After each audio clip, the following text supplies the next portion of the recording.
Hi hello வணக்கம் everyone.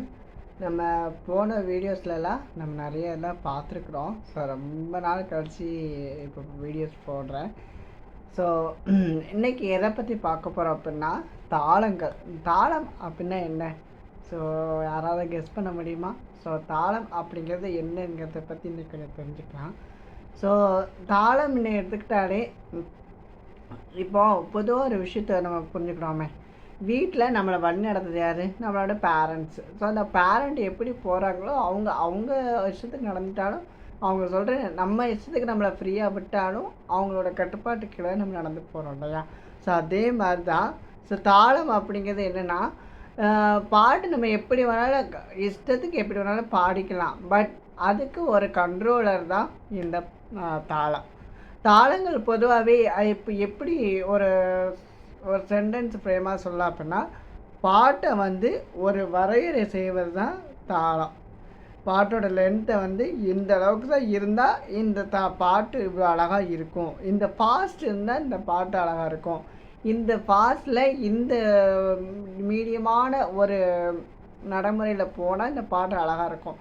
இப்படி நம்மளுக்கு நாமே ஒரு கன்வே பண்ணி வச்சுக்கிறது தான் தாளங்கள். தாளங்களை பொறுத்த வரைக்கும் எப்படி சொல்லுவாங்க அப்படின்னா சப்த தாளங்கள் அப்படின்னு கூட இருக்குது. ஸோ சப்த தாளங்கள் எடுத்துக்கிட்டால் நம்ம இந்தியன் மியூசிக்கில் துருவ தாளம், மட்டிய தாளம், ரூபக தாளம், ஜம்ப தாளம், ஆடத்தாளம், மேகத்தாளம் அப்படின்னு 7 தாளங்கள் இருக்குது. பட் மற்ற இதில் பார்த்தோம் அப்படின்னா அவ்வளோ பெரிய மற்ற ஹிந்துஸ்தானிலையும் சரி மற்ற எல்லா இதுலேயுமே தாளங்கள் அப்படிங்கிறது அவ்வளோவா கிடையாது. அவங்க எல்லாமே 2/4 3/4 அப்படி சொல்லி அந்த 2 வகையாக பிரித்து வச்சுருக்காங்களே தவிர நம்மளை மாதிரியான டீட்டெயிலான தாளங்கள்லாம் அவங்க யூஸ் பண்ணலை. ஸோ ஒவ்வொரு தாளங்களையுமே ஒவ்வொரு விதமாக நம்ம யூஸ் பண்ணிகிட்ருக்கோம். பட் அவங்களுக்கு வந்து தாளங்கள் அப்படிங்கிறது பெருசால எதுவுமே கிடையாது. ஸோ நம்ம இந்தியன் மியூசிக்கில் என்ன தாளங்கள் எடுத்துகிட்டோன்னா அந்த 7 தாளங்களுக்கு முன்னாடியே ஆதி தாளம் அப்படின்னு சொல்லி ஒன்று யூஸ் பண்ணிகிட்ருக்காங்க. ஆதி தாளம்னா என்னது? ஆதினாலே அந்த முதல்ல உருவான தாளங்கள் அப்படின்னு கூட நம்ம எடுத்துக்கலாம். ஸோ அதில் ஆதி தாளம் அப்படிங்கிறத யூஸ் பண்ணிகிட்ருக்காங்க. ஆதி தாளம்னா எப்படி? அதுக்கு வந்து ஒரு கவுண்டு, இப்படி மொத்தம் 8 கவுண்டு அப்படி சொல்லி வச்சு அந்த ஆதி தாளங்களை யூஸ் பண்ணிகிட்டு இருந்தாங்க. ஸோ தாளங்களை எப்போதுமே இப்போது நம்ம மனுஷங்கன்னு எடுத்துக்கிட்டால் அதை வந்து வெளிப்படுத்துறதுக்கு ஒரு இப்போ பேசுகிறதுக்கு நம்ம வாயை யூஸ் பண்ணி பேசுகிறோம். ஸோ அதே மாதிரி பார்க்குறதுக்கு கண்கள் மூலிமா பார்த்து இது பண்ணுறோம். ஸோ ஒரு விஷயத்தை வந்து வெளிப்படுத்துறதுக்கு ஒரு ஊடகம் தேவைப்படுது அப்படிங்கிற மாதிரி இப்போ தாளங்கள் அப்படின்னு அவர் வார்த்தையே சொன்னால் அதை பற்றி தெரியாது இல்லையா? ஸோ அதுக்காக வேண்டி அந்த ஊடகமாக யூஸ் பண்ணதான் நம்ம கைகளை வந்து தட்டுவதன் மூலியமாகவோ எழுப்பி அந்த ஓசைகளை நம்ம வந்து ஒரு தாளப்பீட்டாக நம்ம கன்வே பண்ணி வச்சுக்கிறோம். பாடுறதுமே ஒரு ஓசை தான். ஸோ அதே மாதிரி தான் தாளங்களும். ஓகேவா? சரி. ஸோ தாளங்களில் ஆதி தாளம் தான் முதன்மையான தாளங்கள் சொல்கிறோம். ஸோ இந்த ஆதி தாளத்தை எப்படி கன்வே பண்ணியிருக்கலாம்? முதல்ல தாளங்களுக்கு வந்து ஒரு ஒரு ஊடகம் சொன்னேன் இல்லையா? ஸோ அந்த ஊடகங்களை எப்படி நம்ம அவுட்புட்டாக எடுத்துல இப்போ நம்ம மனுஷங்களுக்கு வந்து கையின் சொன்னால் நம்ம என்ன பண்ணுறோம்? ஒரு குச்சி மாதிரி போட்டு அதில் ஃபிங்கர்ஸ்லாம் போட்டு இதுதான் மனுஷனோட கை அப்படின்னு ஒரு கண்டி நம்ம வரைஞ்சி காட்டிடுவோம். அதே மாதிரி ஒரு மயில் எப்படி இருக்குன்னா அதுக்கு தோகைகளை வச்சு நம்ம சொல்கிறோம். மயில் வந்து அழகாக தோகை விரிச்சு ஆடும் அப்படிங்கிற மாதிரி சொல்லுவோம். ஸோ இதே மாதிரி தான் தாளங்களுக்கு வந்து எப்படி நம்ம இது பண்ணுறோம் அப்படின்னா அதனுடைய அங்கங்கள் அந்த அங்கங்களை வச்சு நம்ம சொல்கிறோம். அங்கம்னா வேறு ஒன்றும் இல்லை, உறுப்புன்னு அர்த்தம். தமிழில் அங்கம்னா உறுப்புன்னு அர்த்தம். ஸோ இது சான்ஸ்கிரிட் வேர்டு அங்கம். உறுப்புகள் அப்படிங்கிறது தமிழ் வேர்டு. ஸோ உறுப்புகளை வச்சு தான் நம்ம இது பண்ணுறோம்.